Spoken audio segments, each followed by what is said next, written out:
जय माता दी साथियों, किस्मत की रेखा में एक बार फिर से आपका बहुत बहुत स्वागत करता हूं। मैं हूं आपका अपना ज्योतिष रत्न भुवनेश, आपका एस्ट्रो मित्र। लेकर आ गया हूं आज एक बार फिर से एक आंखें खोल देने वाला सच्चाई से भरा वीडियो, जिसमें बात करूंगा आपसे जो इंटरनेट पे इस वक्त चारों तरफ आप गुरु बृहस्पति देव, गुरुदेव, जुपिटर प्लैनेट की कर्क राशि में उच्च की स्थिति में आ जाने के बारे में सब तरफ चर्चाएं हो रही हैं। सभी को लग रहा है कि बस अब हमारे साथ ही सब कुछ अच्छा होने वाला है, धन मिलेगा, तरक्की मिलेगी, गाड़ी घोड़ा बंगला सब कुछ हमारे पास होगा। ऐसी मीठी मीठी बातों को आप लगभग हर महीने किसी न किसी वीडियो में जरूर देखते हैं। मेरा सवाल है आपसे, आज तक कितनी बातें सच हुई? आप खुद सोच के देखिए, जब आपकी जन्म कुंडली बनी, जब आप पैदा हुए, तो क्या उसमें ग्रहों की स्थिति वैसी है जैसी मेरे पैदा होने पे मेरी थी? बिल्कुल नहीं। क्या आपके ग्रह और मेरे ग्रह या किसी और के ग्रह उसी राशि में बैठे हैं जहां आपके हैं और सबके हैं? नहीं। मान लेते हैं कि अपनी लग्न कुंडली भी सेम है, राशियां भी सेम है, ग्रहों की स्थिति भी सेम है, फिर भी क्या सभी की डिग्री समान है प्लैनेट्स की? बिल्कुल नहीं। क्या आपके जीवन में वही महादशा चल रही है जो मेरे चल रही है? क्या वही अंतर्दशा चल रही है? बिल्कुल नहीं। तो जब कुंडली सेम नहीं है, ग्रहों में ताकत उतनी नहीं है, सेम नहीं है, जब ग्रहों की स्थिति वो नहीं है, जब महादशा अंतर्दशाएं अलग अलग चल रही हैं, तो ये कैसे हो सकता है कि इस तरीके की घटनाएं हम सभी को बराबर और सभी को अच्छा रिजल्ट देंगी? बिल्कुल नहीं होता साथियों ऐसा। लेकिन ये हमारा मन है जो ज्योतिष में इतना विश्वास रखता है, और उस विश्वास के साथ हम उन वीडियोस को देखते हैं और इस उम्मीद से पूरा जीवन निकल जाता है, और ये नहीं पता चलता कि गलती कहाँ थी, किसकी थी, क्यों नहीं हुआ ऐसा। और अंत में जिस चीज का बुरा मुझे लगता है सबसे ज्यादा, वो इस बात का लगता है कि लोगों का ज्योतिष से विश्वास उठना शुरू हो जाता है। साथियों, वो ज्योतिषी जो ये वीडियोस बना रहे हैं, जो मैं भी बना रहा हूं, क्या ये बातें गलत हैं? बिल्कुल नहीं है, बातें सही है। लेकिन एक बात को समझ के रखिएगा कि अपनी जन्म कुंडली का गहराई से विश्लेषण कराने के बाद ही आपको असली स्थिति का पता चलेगा। हम सभी की जन्म कुंडली में कुछ अच्छे प्लैनेट ऐसे होते हैं जो ऊपर वाले ने, परमात्मा ने हमें दिए हैं, जिन्हें मैं हीरो प्लैनेट्स कहता हूं, जो हमारे लिए हीरो की तरह काम करते हैं। लेकिन पूरा जीवन निकल जाता है, हमें ये नहीं पता चल पाता कि वो ग्रह हमारे लिए कौन से हैं, क्योंकि कुंडली का गहराई से सही तरीके से विश्लेषण नहीं कराया गया। और आशा रखी गई कि ये जनरलाइज्ड वीडियो आपको बहुत सफलता दिला देंगे। बिल्कुल नहीं। देखिए, जन्म कुंडली जो आपकी अलग है, आपकी पहचान है, इसकी सही से रीडिंग आपके हिसाब से जब ये होगी, तो आपको इन घटनाओं की जरूरत नहीं पड़ेगी। जीवन हमेशा सरल, सफल और अच्छी गति से चलेगा। बस जरूरत है तो उन ग्रहों को पहचानने की, उनसे संबंधित कुछ उपयोगी समय समय पर आने वाले उपायों को करने की। उसके बाद देखिए ज्योतिष किस तरीके से एक चमत्कारी सब्जेक्ट की तरह आपके जीवन को ऊंचाइयों तक लेकर जाएगी। ज्योतिष में वही दम है जो आप समझते हैं, बस इससे विश्वास मत उठाइएगा, रास्ता गलत मत चुनिएगा, अच्छे रास्ते, सही रास्ते पे आइए, जन्म कुंडली का विश्लेषण करवाइए, सब कुछ सही पता चलेगा। शुरुआत करते हैं साथियों आज के ज्योतिष सत्संग की। अगर चैनल को सब्सक्राइब नहीं किया तो जरूर कर लीजिएगा, बेल आइकन भी प्रेस कर दीजिएगा, वीडियो पसंद आए अंत तक देखिएगा, लाइक भी कीजिएगा, शेयर भी कीजिएगा। किस्मत की रेखा। दोस्तों, आज हम चर्चा करेंगे बृहस्पति देव के उस विशेष गोचर की जिसका असर हम सबकी जिंदगी पर गहराई तक महसूस होने वाला है। फिलहाल गुरु मिथुन राशि में है, लेकिन 18 अक्टूबर से 4 दिसंबर तक वो अपनी उच्च राशि कर्क राशि में प्रवेश कर जाएंगे। ये अवधि भले ही 1.5 महीने के आसपास की हो, लेकिन इसका प्रभाव सालों तक गूंजता रहेगा। कर्क राशि गुरु की उच्च राशि है, यानी यहाँ पर आकर गुरु अपनी पूरी शक्ति से काम करेंगे। जैसे कोई यात्री लंबे समय के बाद में अपने घर पहुंचता है, वैसा ही सुख गुरुदेव को कर्क राशि में मिलता है, असली रूप में चमकते हैं। यही वजह है कि यह समय बेहद खास और शुभ माना जाएगा।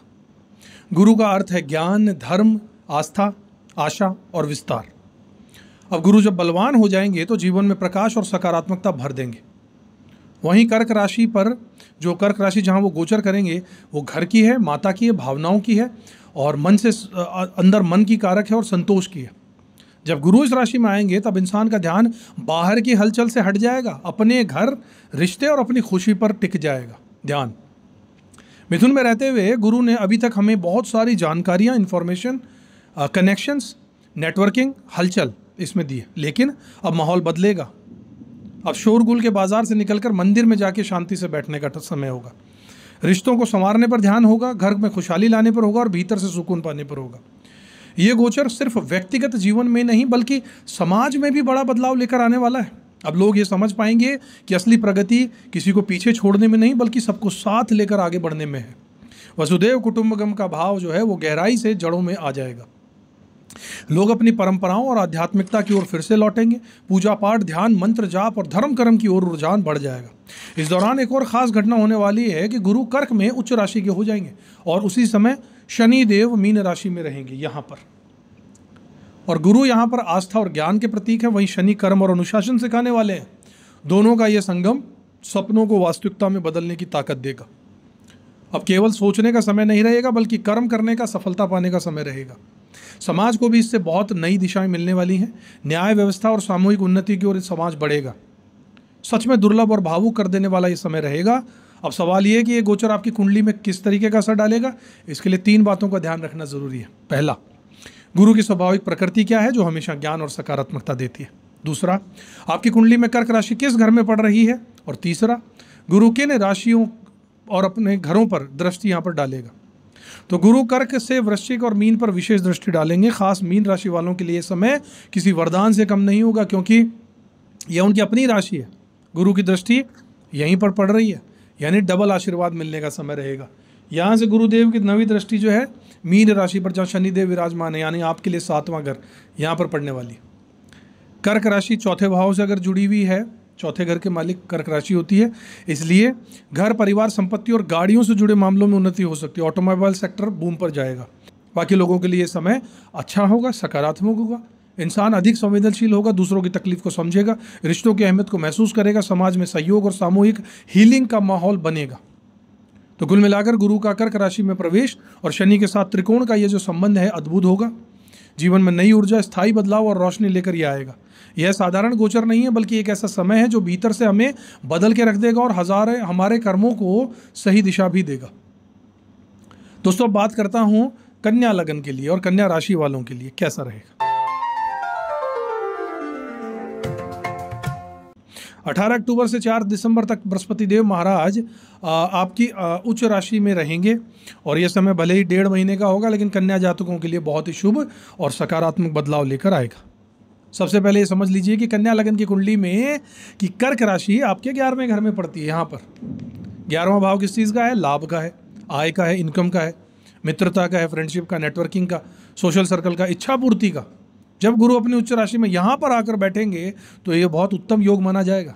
इस दौरान कन्या राशि और लग्न वालों की आय में वृद्धि होगी, सेहत में पूरा फल मिलेगा, जो इच्छाएं लंबे समय से अधूरी थी वो पूरी होने लगेंगी।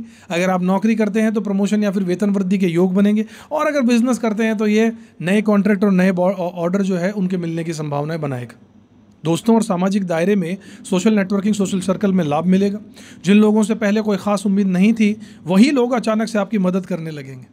आपका नेटवर्क मजबूत हो जाएगा और सही समय पर सही लोगों से सहयोग भी मिलने लगेगा।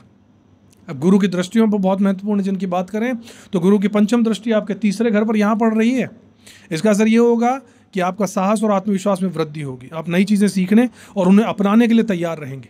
लेखन, बोलने का काम है आपका, मीडिया है, कम्युनिकेशन से जुड़े हुए हैं, तो इन लोगों के लिए बहुत अच्छा लाभ होगा। 7वीं दृष्टि आपके 5वें घर पर पड़ रही है। यह शिक्षा का है, संतान का है, प्रेम का है। इसका मतलब है कि छात्रों को पढ़ाई में सफलता मिलेगी, संतान का सुख आपका बढ़ेगा। अगर आप संतान की योजना कर रहे हैं तो यह समय बहुत शुभ है। प्रेम संबंधों में स्थिरता लाएगा। अविवाहित लोगों के लिए अच्छे रिश्ते मिल सकते हैं। 9वीं दृष्टि जो है आपके 7वें घर पर पड़ रही है, जहाँ शनिदेव विराजमान है। यह विवाह का घर है, साझेदारी का घर है। इसका असर ये होगा कि शादीशुदा कन्या जातकों के लिए रिश्तों में मिठास बढ़ जाएगी और समझदारी बढ़ जाएगी। जिनकी शादी नहीं हुई है उनके लिए समय विवाह के प्रस्ताव लेकर आने का रहेगा। बिजनेस करने वालों के लिए समय बहुत शुभ होगा, क्योंकि साझेदारी से लाभ होगा। अब बात करते हैं गुरु और शनि का जो ट्राइन बना है, ये त्रिकोण जो बना है, इसके बारे में। शनि इस समय जो मीन राशि में यहाँ पर आपके 7वें घर में विराजमान है और गुरु 11वें भाव में है, तो ये त्रिकोण आपके रिश्ते और लाभ को सीधा जोड़ रहा है। इसका मतलब ये है कि इस समय जीवन साथी या बिजनेस पार्टनर के सहयोग से आपको बड़ा प्रॉफिट हो सकता है। यह समय आपको ये सिखा देगा कि रिश्तों में स्थिरता और सहयोग से जीवन की सबसे बड़ी मंजिलों को हासिल कैसे किया जा सकता है। स्वास्थ्य की बात करूं तो यह समय कन्या जातकों के लिए अच्छा रहेगा। हालांकि काम का बोझ बढ़ेगा और अधिक भागदौड़ से थकान होगी, इसलिए संतुलन भी बनाकर रखिएगा। रिश्तों की अगर बात करूं तो यह समय बेहद शुभ रहेगा। परिवार का सहयोग मिलेगा, दोस्तों से नज़दीकियां बढ़ेगी, जीवन साथी से मधुर संबंध होंगे। प्रेम संबंधों में भी गहराई आने वाली है। अगर बात करूं उपायों की तो पहला उपाय आपके लिए होगा कि हर गुरुवार को पीले कपड़े पहनिए, पीले फल या मिठाई का दान कीजिए। दूसरा, भगवान विष्णु को हल्दी और पीले फूल अर्पित कीजिए। तीसरा उपाय, छोटी कन्याओं को भोजन कराइएगा और उनका आशीर्वाद जरूर लीजिएगा। चौथा उपाय, गाय को चना और गुड़ जरूर खिलाइएगा। 5वां उपाय, रोज ओम बृहस्पते नमः मंत्र का 108 बार जाप कीजिएगा साथियों। तो दोस्तों, कन्या राशि और कन्या लग्न वालों के लिए ये गोचर आय में वृद्धि, इच्छाओं की पूर्ति, रिश्तों में सहयोग और करियर में स्थिरता लेकर आ रहा है। यह समय आपको न सिर्फ आर्थिक रूप से मजबूत करेगा बल्कि मानसिक और सामाजिक तौर पर भी संतुलित बनाकर रखेगा। बस इन छोटे छोटे उपायों को अपनाकर रेगुलर कीजिएगा, इस शुभ समय को आप पूरा लाभ उठा पाएंगे। आशा करता हूँ वीडियो आपको पसंद आया होगा। अगर आया हो तो चैनल को लाइक कीजिएगा, सब्सक्राइब कीजिएगा, बेल आइकन भी प्रेस कर दीजिएगा। साथियों, अगले वीडियो में जब आपसे मिलूंगा तब तक खुश रहिएगा, अपना कर्म करते रहिएगा। जन्म कुंडली का गहराई से विश्लेषण कराना हो तो संपर्क जरूर कीजिएगा। अपना कर्म करते रहिए, ऊपर वाले में विश्वास रखिएगा और जय गुरुदेव बोलते रहिएगा। जय गुरुदेव। किस्मत की